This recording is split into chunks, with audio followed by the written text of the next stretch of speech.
अस्सलाम वालेकुम एवरीवन। आज हमने डिस्कशन करनी है हमारे प्रॉपर टेस्ट क्विज 1 की एफपीएससी के लिए। तो हमारा पहला एमसीक्यू केमिस्ट्री सेक्शन से है। In which state of matter do particles have the highest kinetic energy? Solid, liquid, gas, plasma all have the same energy. तो इसका हमारे पास करेक्ट ऑप्शन है प्लाज्मा। और the particles that are present in the plasma they have the highest kinetic energy. उनकी gas से कहीं ज्यादा एनर्जी होती है। The next MCQ है which of the following has highest London dispersion forces? सबसे पहले हमें पता होना चाहिए लंदन डिस्पर्शन फोर्सेस वो फोर्सेस हैं जो कि पाई जाती है नॉन पोलर मॉलिक्यूल्स में। तो सबसे पहले हम देखेंगे हमारे पास नॉन पोलर मॉलिक्यूल्स कौन से हैं among the given options. That is iodine, HCl, chloroform, bromine. HCl और क्लोरोफॉर्म हमारे पास पोलर मॉलिक्यूल्स हैं, इनमें हमारे पास पाई जाएंगी dipole dipole forces. So only the two options are left now, that is iodine and bromine. So इन दोनों में London dispersion forces भी हम देखते हैं कि डिपेंड करती है साइज पे। जितना ज्यादा हमारे पास साइज होता है उतने ज्यादा हमारे पास इलेक्ट्रॉन है और उतनी ज्यादा डिस्टॉर्शन होगी इलेक्ट्रॉनिक क्लाउड में। तो हमारे पास iodine is the correct option जिसके पास हाईएस्ट लंदन डिस्पर्शन फोर्सेस होंगी। ब्रोमीन में ब्रोमीन का साइज कम है आयोडाइन से, सो इसमें पोलराइजेबिलिटी ज्यादा कम होगी। आयोडाइन की पोलराइजेबिलिटी ज्यादा है, सो इसमें highest London dispersion forces exist करेंगे। देन हमारे पास है which what is the process called when a solid changes directly into a gas without passing through the liquid phase. Solid का डायरेक्टली गैस में चले जाना, this one is called sublimation. हमें given options में नहीं दिया गया, so best option is the D option, none option. Then है which state of matter has the least intermolecular forces? Least intermolecular forces हमारे पास पाई जाती हैं gaseous state में। That one is C option, gas. The next one is what is the common property of liquids and gases? Both have definite shape. No. Both have a definite volume. No. Both can flow. C option is the right one. Gases भी flow कर सकती हैं और liquids भी. So C option हमारे पास most appropriate option है.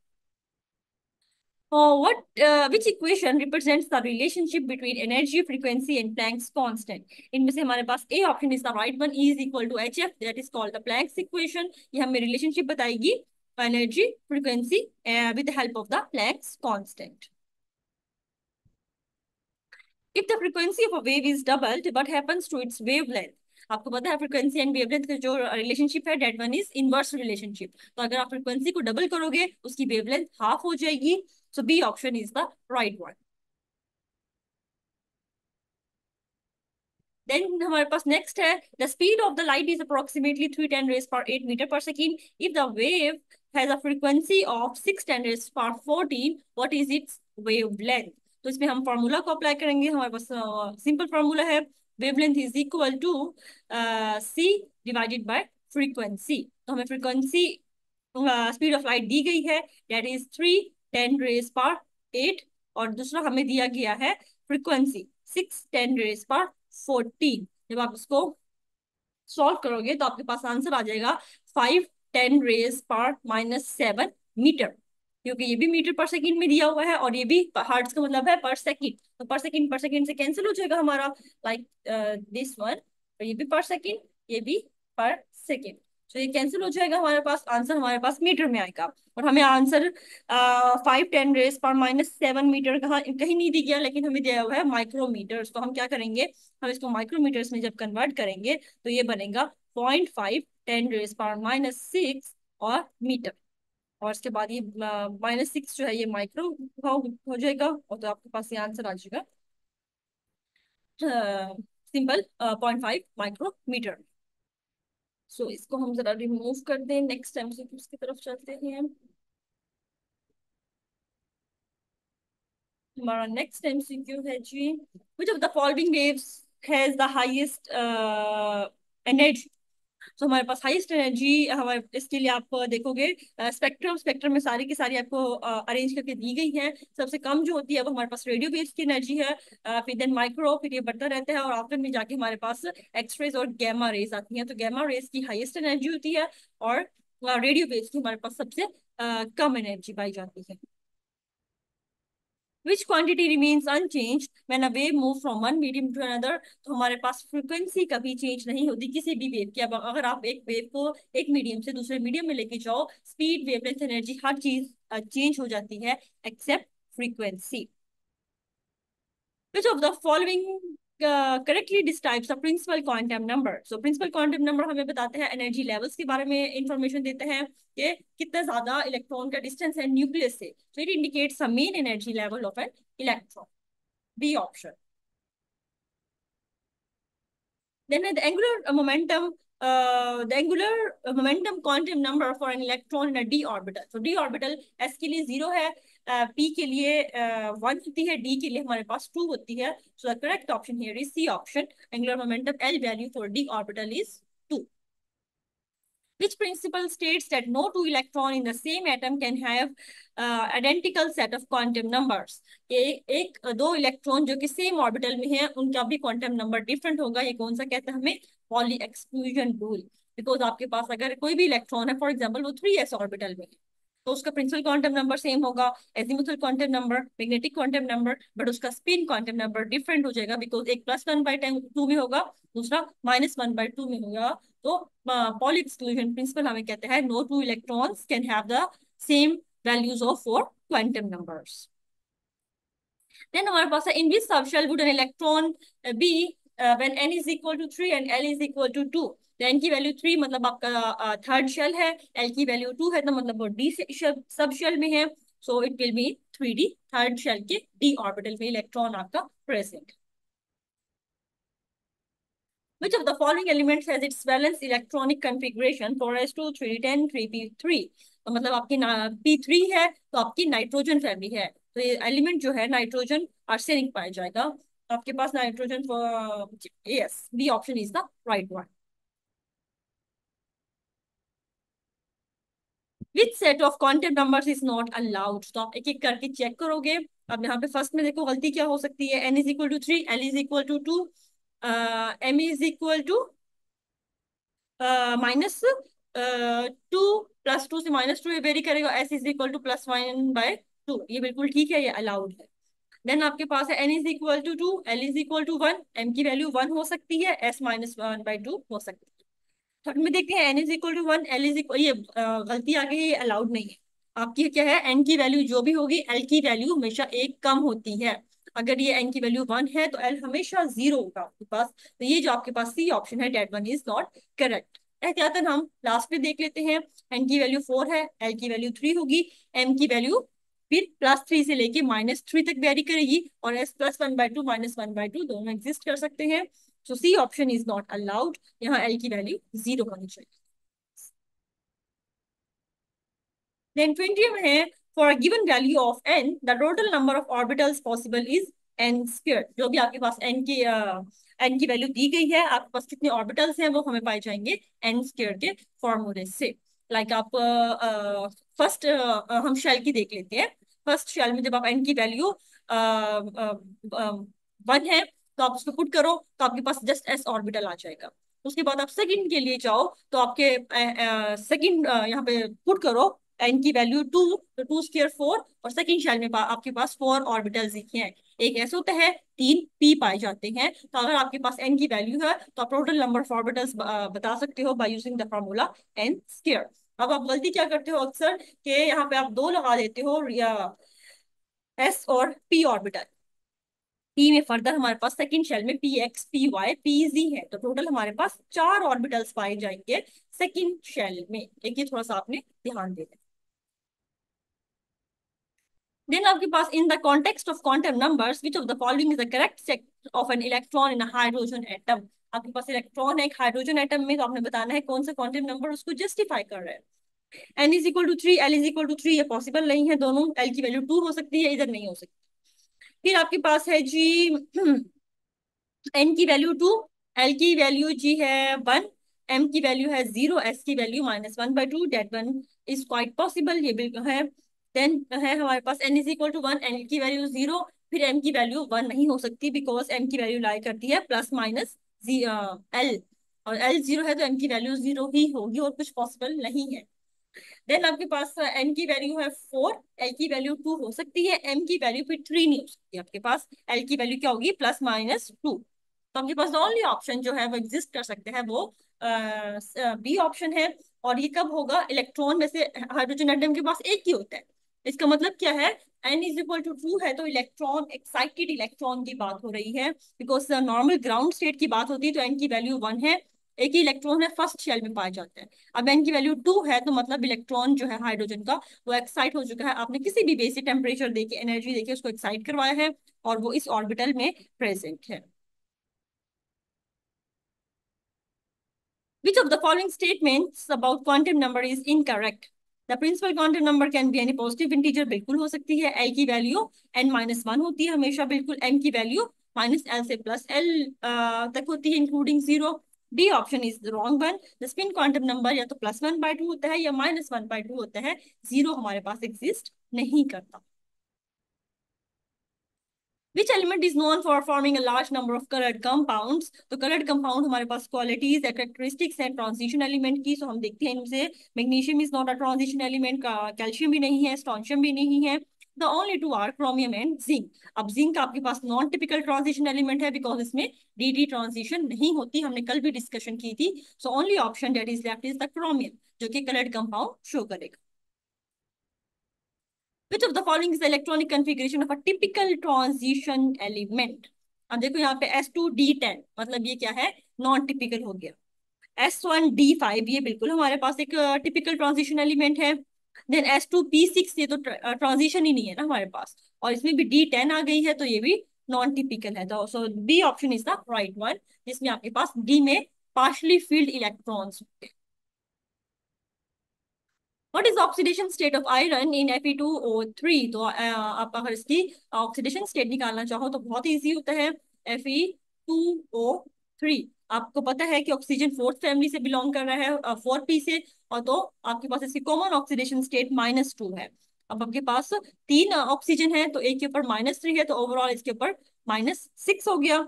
और compound आपको न्यूट्रल दिया गया है, कोई चार्ज नहीं है, तो अगर ऑक्सीजन -6 में है तो आयरन आपके पास हमेशा +6 में एग्जिस्ट करेगा। और दो आयरन की +6 है, एक आयरन की क्या हो जाएगी, +3। So B option is the right one. हमेशा जब भी ऑक्सीडेशन स्टेट पूछता है वो एक एटम की पूछता है, आपने +6 नहीं लगाना, आपने क्या लगाना है, +3।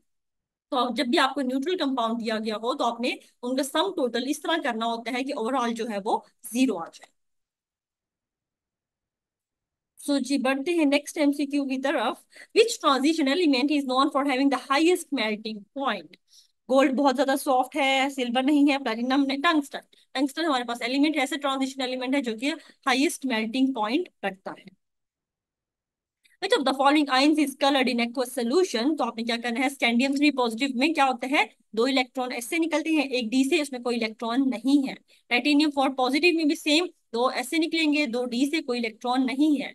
जिंक 2 पॉजिटिव में दो इलेक्ट्रॉन ऐसे निकले हैं, D10 है, कंप्लीटली फिल्ड है। सो कॉपर 2 पॉजिटिव में क्या होगा, आपके पास पार्शली फिल्ड डी इलेक्ट्रॉन्स होंगे और डी डी ट्रांजिशन पॉसिबल हो जाएगी। Which transition metal is primarily used in the manufacture of stainless steel? So हमारे पास क्रोमियम जो है वो ट्रांजिशन मेटल ऐसा है जो कि हम स्टेनलेस स्टील की मैन्युफैक्चरिंग में यूज करते हैं। Which of the following is the correct order of the acidic strength? तो एक चीज याद रखनी है, जितना ज्यादा आपकी ऑक्सीडेशन स्टेट होती है उतनी ज्यादा आपकी एसिडिक स्ट्रेंथ होती है। तो यहाँ पे आप ऑक्सीडेशन स्टेट निकालोगे, +7 आएगी, +5, +3, +1। तो क्या होगी, आपकी ऑक्सीडेशन स्टेट जितनी ज्यादा है उतनी आपका एसिडिक स्ट्रेंथ ज्यादा है। In fact the strongest acid in the inorganic chemistry is HClO4, इसको हम कहते हैं परक्लोरिक एसिड। ए ऑप्शन आपका right one. The bond order of the molecule O2 is, तो बॉन्ड ऑर्डर आपको ने क्या करना है, इसमें एमओटी डायग्राम ड्रॉ करोगे। जब आप एमओटी डायग्राम ड्रॉ करते हो तो हम आपको जल्दी से बता देती हूँ, जो लास्ट आपके ऑर्बिटल आते हैं, आप ये इस तरह आपके पास इसकी होती है।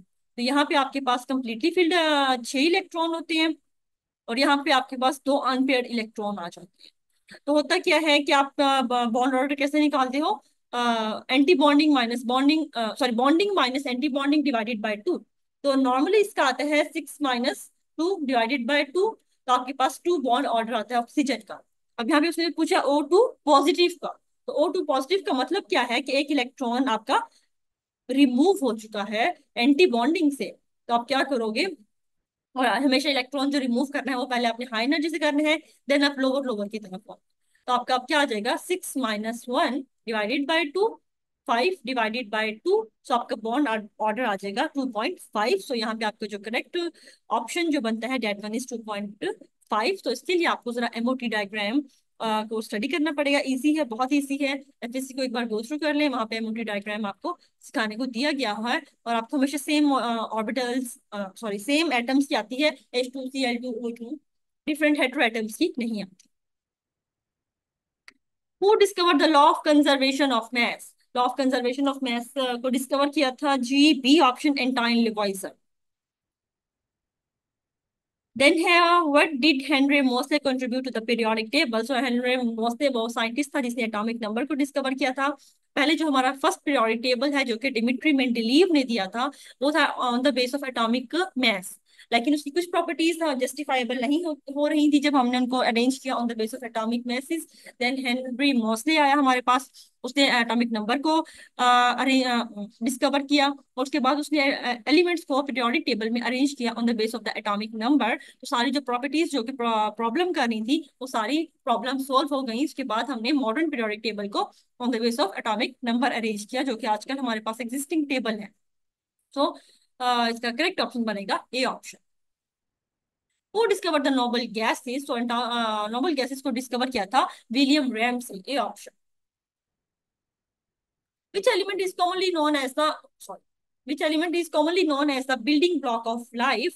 Oxygen, hydrogen, nitrogen, chlorine, and none of these. So D option is E option is the right one. That is none option. Building block of life कहा जाता है कार्बन। ऑर्गेनिक एलिमेंट पहले कहा जाता था कि हर लिविंग थिंग में carbon होना जरूरी है। सो building block of life is carbon. Which theory explain the behavior of gases based on the motion of their particles? So gases की motion को जो explain करती है, that one is called the kinetic molecular theory। और हमारे पास option में नहीं दिया गया, so that one is the none option। Which of the following substance has the highest boiling point? Methane is a non-polar, इसमें London dispersion forces है। Ethanol आपके पास polar है, हाइड्रोजन बॉन्डिंग शो करता है। और डाइपोल डाइपोल भी show कर रहा होता है, बल्कि डाइपोल डाइपोल शो करता है अगर वाटर में हो तब हाइड्रोजन बॉन्डिंग शो करता है। वाटर में आपके पास आपको पता है हाइड्रोजन बॉन्डिंग है, अमोनिया के पास भी हाइड्रोजन बॉन्डिंग है, लेकिन वाटर के पास दो लोन पेयर हैं, तो दो बॉन्ड बना रहा होता है। अमोनिया के पास एक लोन पेयर है, तो एक हाइड्रोजन बॉन्डिंग शो कर रहा होता है। तो आपके पास हाईएस्ट बॉइलिंग पॉइंट आ जाएगा water. What is the main reason for the decrease in the lattice energy when going down a group in the periodic table? तो lattice energy आपकी डिपेंड करती है चार्ज टू साइज रेशो पे। जितना ज्यादा charge होगा उतनी lattice energy ज्यादा है, जितना ज्यादा साइज होगा उतनी कम lattice energy है। तो डाउन द ग्रुप आपका आयनिक साइज बढ़ रहा होता है, तो साइज बढ़ेगा तो lattice energy कम हो जाएगी आपकी down the group. Which element is the most abundant in the earth crust? So earth crust में most abundant element is the oxygen। अगर आपके पास एटमॉस्फेयर आए तो एटमॉस्फेयर में नाइट्रोजन गैस है, और अर्थ क्रस्ट आए तो ऑक्सीजन है आपके पास।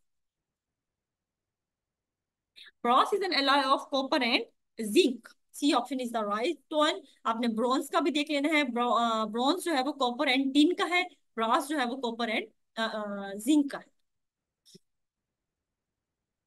Which one is called the laughing gas? Laughing gas है nitrous oxide, that is N2O formula इसका है। Which metal exist as liquid at room temperature? तो आपका मेटल जो कि लिक्विड होता है रूम टेम्परेचर पर, that one is mercury.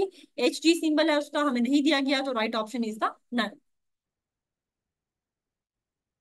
Purest form of iron, iron की प्योरेस्ट फॉर्म है wrought iron, that one is the D option. Hydrogen bomb is based on the principle of, जितने भी हमारे पास एटॉमिक बॉम्ब है वो exist करते हैं न्यूक्लियर फिशन पे। Hydrogen bomb is the only bomb that is based on the principle of the nuclear fusion. So A option is the right one. Brass gets discolored in air because of the presence of which gas? Brass अगर आपके पास है और उसकी exposure हो जाए किस gas पे, तो जो उसको डिकलराइज कर देती है, so that one is the H2S gas. जिस भी गैस में सल्फर होगा ब्रास फौरन उसे डिसकलर हो जाता है। सो यहाँ पे D option is the right one, hydrogen sulphide gas. Enzymes that convert glucose into ethyl alcohol, that enzyme is called the zymase enzyme, C option। Last element of the periodic table is oganesson, that is OG। Total हमारे पास 118 element है, और जिसमें से last element 118 atomic number का जो है, that पर is oganesson. Gunpowder is a mixture of, gunpowder हमारे पास मिक्सचर है जी, KNO3 का, सल्फर का, साथ में कार्बन ब्लैक का। So B option is the right one. ये आपके PPSC में भी MCQ आया हुआ है और FPSC दोनों में आया। Choose the pure substance from the list. Pure substance lemonade, air, sugar, sea water. तो देखो, अब sugar is the pure substance है। लेमोनेड में आपके पास सिट्रिक एसिड, मतलब आप लेमन डालोगे। वाटर है, आप सॉल्ट डालते हो, मिक्सचर है। एयर जो है is air is a mixture of gases है, एक ही चीज नहीं है। सी वाटर में आपके पास सॉल्ट, वाटर सब कुछ है। शुगर एक वाहिद है जिसमें जस्ट शुगर है। शुगर सोल्यूशन होता फिर नहीं होता ये, जस्ट शुगर है तो मतलब इसका मतलब सक्रोज, ग्लूकोज जो भी है वो एक प्योर उसी form. Most of the dry mass in the trunk of a tree is derived from, tree के ट्रंक का जो ड्राई मैस है वो मोस्टली जो है because of the accumulated carbon dioxide in the trunk, CO2। Which of the following is not an allotrope of carbon? So carbon की 3 allotrope हैं, diamond, graphite and fullerene, A, B और D। So the only option that is not an allotrope of carbon, that is C option, that is coal। Analyzing of white light by dispersing it with a prism is an example of spectroscopy, B option। Interaction of radiation with matter, most simple definition of spectroscopy। Hardest known artificial material is, hardest known, अगर आपको natural आ जाए तो वो है diamond, अगर artificial आ जाए that one is the boron nitrite, B option.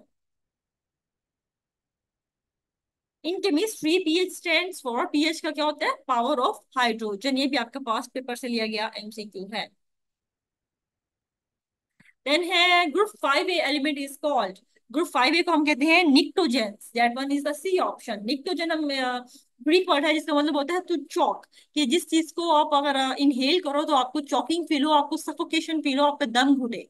तो जितने भी आपके पास अमोनिया डेरिवेटिव है और फास्फोरस के डेरिवेटिव्स हैं वो बहुत ज्यादा निक्टोजन का रोल प्ले करते हैं, इसीलिए अक्सर लिखा होता है। अगर आप देखो जो आपके डाई हैं, हेयर डाई, उसमें क्या होता है, उसमें हमेशा अमोनिया, अमोनियम हाइड्रोक्साइड, कोई भी अमोनिया का डेरिवेटिव डाला होता है। रीजन क्या है, कलर डेवलपिंग में अमोनिया बहुत ज्यादा अच्छा है। लेकिन उसके ऊपर लिखा भी होता है जिनको भी स्किन एलर्जिक है, नेजल एलर्जिक प्रॉब्लम्स हैं, वो ना लें।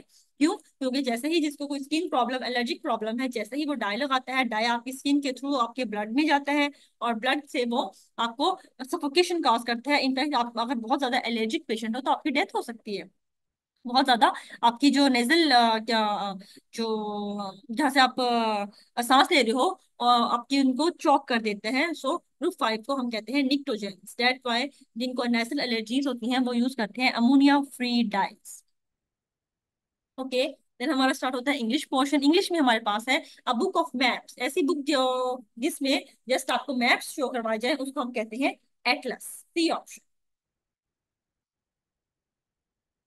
वन वर्ड सब्स्टिट्यूट में नेक्स्ट हमारे पास है one who abandons his religious faith, जो अपने रिलीजियस मजहबी जो फेथ होता है उसको छोड़ छाड़ दे, उसको हम क्या कहते हैं, उसको हम कहते हैं apostate, that one is A option. A hater of knowledge and learning, वो बंदा जिसको पढ़ना और नॉलेज गेन करना बिल्कुल नहीं पसंद, जैसे कि आप लोग हो, उसको हम क्या कहते हैं, उसको हम कहते हैं C option, that is misogynist. oh sorry, not the C option, that one is a D option, mesologist। mesologist हम कहते हैं that hates learning। misogynist हम कहते हैं that one hates women। ये बहुत से लोग ऐसे होते हैं जिनको वुमेन से फोबिया है, they are women allergic, that one are called misogynist। who hate knowledge and learning, that one is mesologist।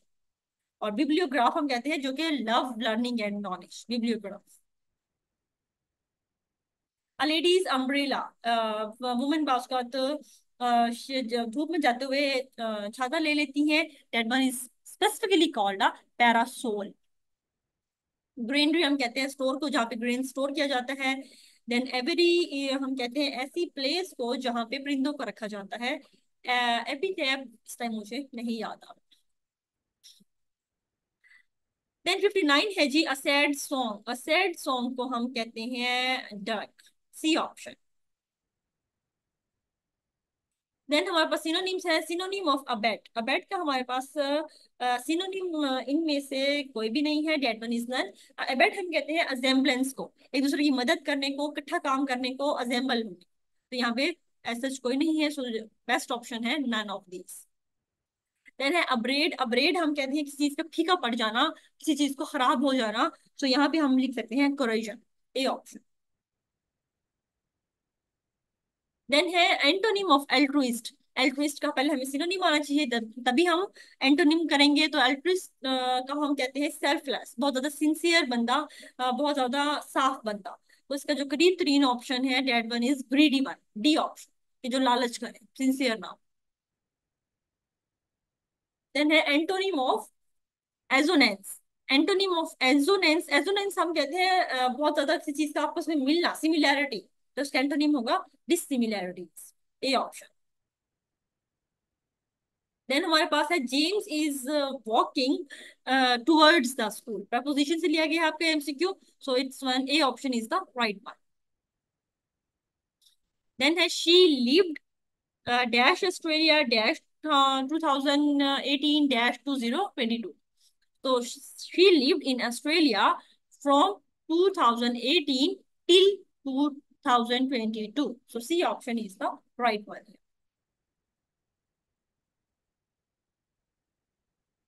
I can't walk anymore. I am too tired. A option. Then आपके article से लिया गया है I am going to a European country. A option.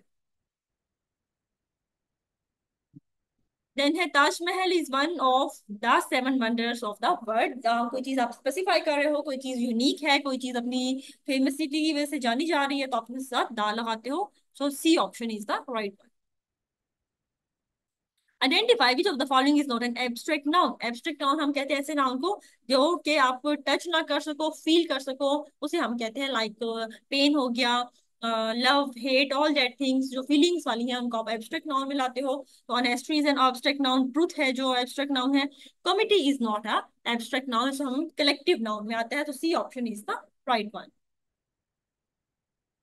फिर आपने choose करना है right option को। It is I, it is me, it is my, none of the. So A option is the right one, it is I. जितने भी आपके पास helping verb है, is, am, are, was, were, इनके साथ आप nominative case लगाते हो प्रोनाउन का, that is I. So A option आपका राइट वन है।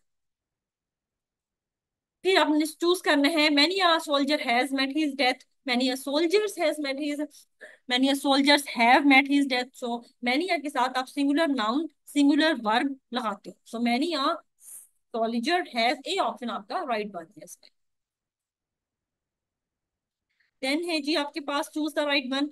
The horse fell and break broke his leg, her leg, its leg, none of these. So ऐसी चीज जिसमें आपके पास जेंडर स्पेसिफाई ना हो, आप उसके साथ इट्स लगाते हो, तो सी ऑप्शन आपका राइट वन है। He never comes late. Here never is, के वो नेवर आपने बताना है क्या है, तो नेवर आपके पास एडवर्ब। एडवर्ब हमारे पास वो चीज होती है जो किसी वर्ड को या एडजेक्टिव को या किसी और यूज होने वाले एडवर्ब को मॉडिफाई करता है। तो यहाँ वर्ब को मॉडिफाई कर रहा है, सो ये आपके पास एडवर्ब है। और अगर आप इसकी फर्दर टाइप्स की बात करो तो ये आपके पास आएगा एडवर्ब ऑफ फ्रीक्वेंसी। देन आपके पास नेक्स्ट है प्लेस द राइट वन। तो क्या करना है जी, आपने ही came here at 5 o'clock in the evening on Sunday on the 5th of June। Okay, इसका रूल हमारे पास क्या था? सबसे पहले आप छोटे टाइम को लोगे, फिर और बड़ा, फिर और बड़ा, फिर और बड़ा, फिर और बड़ा। सबसे छोटा हमारे पास एक 5 o'clock है। देन शाम का टाइम, फिर वो दिन आएगा, फिर डेट, महीना आ जाएगा, और एट द एंड हम ईयर लगाते हैं। यह नहीं दिया गया, तो आप सबसे पहले अब यहाँ पे देखो टाइम है, उसके बाद इवनिंग आना चाहिए था। दिन पहले टाइम आता, शाम को फिर दिन आना चाहिए था, ये गलती है यहाँ पे। इसमें जी क्या है, इन the evening at the last पे है, तो ये ऑप्शन आपका बिल्कुल ठीक है सीक्वेंस में। पहले 5 o'clock, फिर शाम का टाइम, फिर दिन, और फिर महीना। तो ए option is the right one here.